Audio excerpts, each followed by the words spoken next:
Salut tout le monde et bienvenue dans cette nouvelle vidéo. Alors j'ai vu une question qui m'a fait un petit peu flipper. C'est comment enduire un mur humide. Donc là, aïe aïe aïe, au secours. Il ne faut pas enduire un mur humide. Voilà.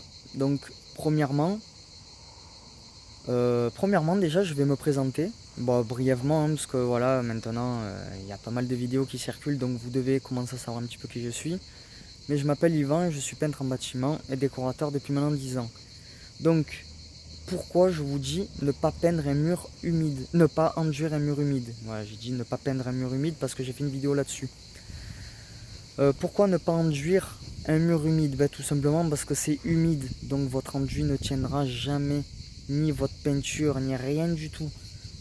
D'abord, quand votre mur il est humide, pareil que pour la vidéo où j'explique comment peindre un mur humide, il faut d'abord traiter la tâche d'humidité. Donc il faut voir d'où vient la source, il faut la traiter.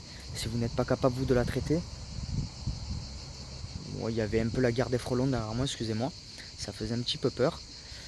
Donc, où j'en étais? Voilà, donc il faut d'abord traiter...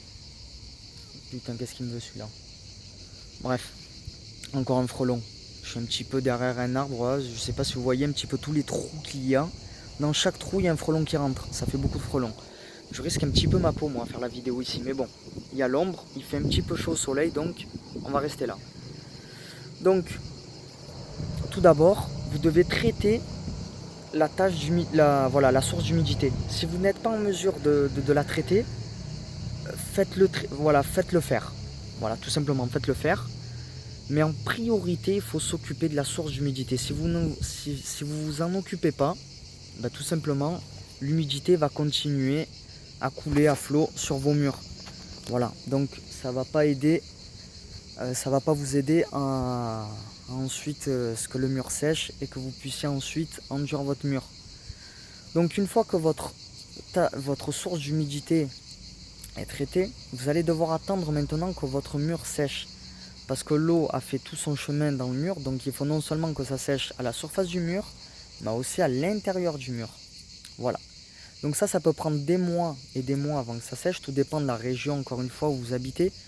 Si vous habitez au Nord-Pas-de-Calais et qu'il pleut toute l'année, bon c'est un petit peu cliché ce que je dis, mais vous allez attendre plus longtemps que quelqu'un qui habite à Marseille et qui fait relativement sec toute l'année. Voilà. Donc tout dépend encore une fois de la région dans laquelle vous habitez. Si vous habitez une région froide et humide, forcément votre mur va mettre des plombes à sécher. Mais laissez-le sécher quoi qu'il arrive, c'est très important. Sinon tout le travail que vous allez faire sera foutu en l'air avec le temps. C'est tout simplement ça en fait. Donc perdez pas votre temps, ne le faites pas, ne vous fatiguez pas. Et ne gaspillez pas de l'argent à le faire faire. Tout simplement attendez que ça sèche. Voilà. Une fois que votre mur est sec, avant de l'enduire, vous dites encore, mais oh, j'ai attendu des plombes, je l'enduis jamais mon mur. Non, vous ne l'enduisez pas encore, vous l'imprimez auparavant. Pourquoi vous l'imprimez? Parce que tout simplement, la source d'humidité qu'il y avait auparavant et l'humidité qu'il y avait auparavant va faire apparaître plutôt même des taches sur votre mur. Si c'est déjà le cas, bon, tant mieux pour vous, au moins vous savez les localiser. Si ce n'est pas encore le cas, rassurez-vous, malheureusement elles vont apparaître dans les mois qui suivent ou les semaines qui suivent. Donc même si vous n'en voyez pas, par précaution, toute la zone qui a été humide, imprimez-la à la glycéro, quoi qu'il arrive. Ça évitera que tout ce qui est taches d'humidité ressorte. Voilà, donc même si les taches ressortent, ça ne sera plus humide, ça sera complètement sec. Le problème c'est que la tache ressortira, et ça même avec la peinture, à moins qu'elle soit glycéro, la tache ressortira toujours. Donc d'où pourquoi bloquez d'abord le fond avec de l'impression glycéro. Une fois que ça c'est fait et que votre impression glycéro vous l'avez laissé sécher au moins 24 heures, à ce moment-là, vous pouvez enfin enduire votre mur. Voilà. Mais vous vous apercevez maintenant que enduire un mur humide, il ne faut surtout pas l'enduire. C'est comme peindre un mur humide, il ne faut surtout pas le peindre. Voilà. Il faut d'abord traiter la tache d'humidité, attendre qu'elle sèche et ensuite imprimer tout ça. Voilà, c'est la fin de cette vidéo.